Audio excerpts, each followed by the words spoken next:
But despite the abysmal debate showing, there are still media outlets appearing to cover for Joe Biden. Look at this headline on The Guardian. It reads, Biden comes out swinging in his first speech after presidential debate with Trump. Are they serious, Brad? They can't be. They are. Some of them are doubling down. Actually, a surprising number actually have called out the president. Even the New York Times has had several op-eds calling for Biden to drop out, and the editorial board even went so far as to say drop out. But we have seen media. The Associated Press just dropped another absurd article trying to say he was still sharp at 81. They are trying to defend him. They just must hate Trump that much that they're willing to just blatantly lie. They're willing to defend the indefensible. I don't know. As a journalist, I would never debase myself in such a manner just because I hate one politician or like another. I mean, ultimately, your credibility and your integrity is your tools of your trade. And if you light them on fire in service of one election or one politician, you're destroying your own career and your own credibility in the eyes of the public. But what's crazy to me is to try to use this debate, or rather this campaign event that he had the next day as, well, he did great then. He read a teleprompter at a brief speech at a campaign event, but he couldn't go a 90-minute debate with 2 breaks, mind you, without totally losing it and admitting that he almost fell asleep during it. That is not the defense or the get out of jail free card that these people seem to think it is. It's just not. And if it couldn't get any worse, it's been revealed that Hunter Biden has joined meetings with the president and top aides since his father's return from Camp David on Monday, according to NBC News. Let's look at this. Hunter Biden has been by his father's side ever since they were at Camp David this weekend as a family, where they had some discussions about the president's potential path forward here and his re-election campaign, and that since he returned from Camp David last evening with his father, we understand that Hunter Biden has even joined some meetings and conversations that have taken place between the president and some of his most senior advisors. It is unusual, according to the people we spoke with, for him to be participating at this level. And the White House confirmed that Hunter Biden joined advisors to help the president prepare for a speech later that day. Look, the president, as you know, is very close to his family. This is a holiday week, 4th of July. He spent time with his family, as you all know and reported, at Camp David. Hunter came back with him and walked with him into that meeting, that speech prep, and he ended up spending time with his dad and his family that night. That is basically what happened. The question, though, would be, is he participating in meetings with senior advisors? What I can say is that he came back with his dad from Camp David. He walked him into the speech prep, and he was in the room. Of all the people that Joe Biden could call on, Hunter Biden is who he chooses. Brad, why is he doing this? I have no idea. It is the worst PR move. It is the most baffling thing imaginable to do in this moment of crisis. Yeah, you know what we got to do? Call in the crackhead for career advice for the president of the United States. I mean, Hunter Biden is a hot mess. He's got criminal charges. He's got a drug abuse problem. He's a deadbeat dad. He's not got his own life figured out. So he's not in a position to be giving career advice about the future of our nation or helping the president decide whether to run for re-election or not. It's absurd. Of course, I have nothing against the president seeing his son and spending time in a familial capacity, but to have your son at all, but especially when you have such an irresponsible and criminal son involved in intimate decisions about the presidency in a moment of crisis, I mean, that's not a red flag. That's a bouquet of red flags. It's such a bad move. And as you said at the start, even the PR angle of this, the optics of it is terrible. But look, not just Hunter Biden, I think we really need to look at Jill Biden. I did a story earlier this week suggesting that she is just as to blame, or she's just as bad as Joe Biden at the moment.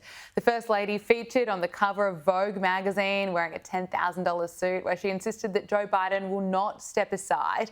Now, look, I'm even seeing left-wing media outlets pick up on this point that Jill Biden is partly responsible for this, and she should be the one tapping her husband on the shoulder saying, look, your time's up, you've done a great job, some may say, others may not agree with that, but whatever, that it's time for him to let go. Brad, what's your thoughts on Jill?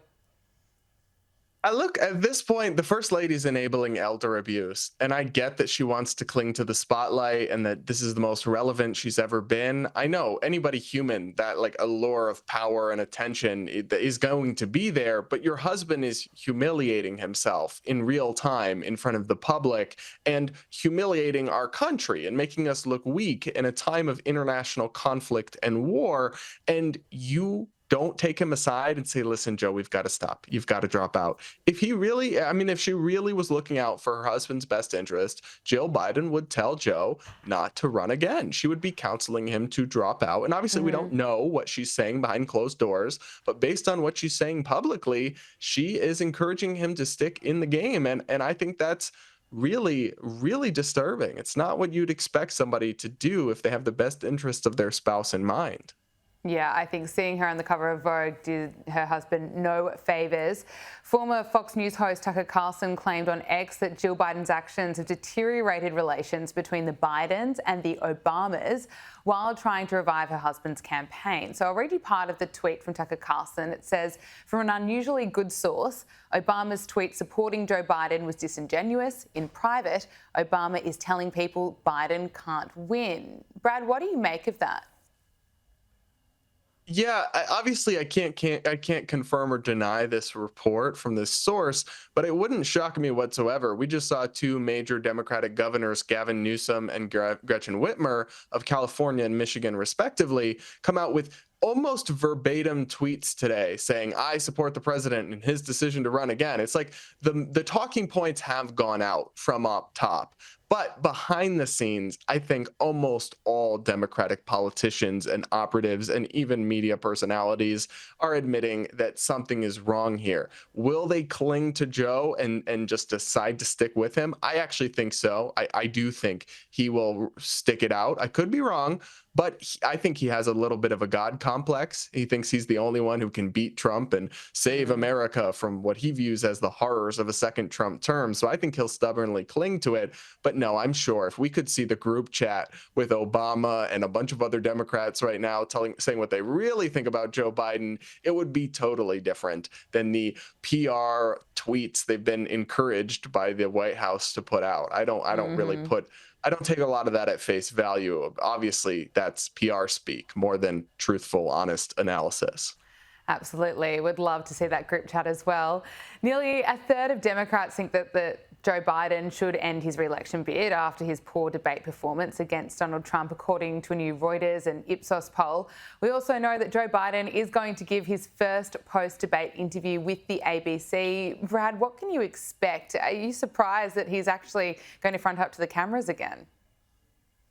Well, no, because he's got to do something to do damage control on this disaster. But what was interesting is that originally this ABC interview was going to be a cut up, like a package of highlights from an interview edited down. They've now announced they're doing it live, I think as a full hour, live to tape, like as a special. That's much better because we'll actually get to see him in real time. I was worried they were going to do a PR job for the White House and just make him look good in the edit, because that's what we've seen him do in the past. This president has actually notoriously avoided difficult or at all critical interviews and heavily favored, one, he's given far fewer interviews, and two, heavily favored extremely friendly softball interviews in controlled settings. So it'll be good to see him again, but I mean, he can't really do any worse, I guess, is the best you could say. But even then, I don't think people will really be reassured just because he does one interview that's okay. I mean, we saw what we saw, and even if and this is true for a lot of older people, and again, there's no shame in this. There's no shame in aging. It's just the clinging to power that's the problem. They have better moments and worse moments. So even if this interview captures him in a sharper, more lucid state, that's ultimately not reassuring when you know he's going to still be having days like he had on the debate stage where he can hardly string a sentence together and looks like he barely knows where he is and is struggling to stay awake.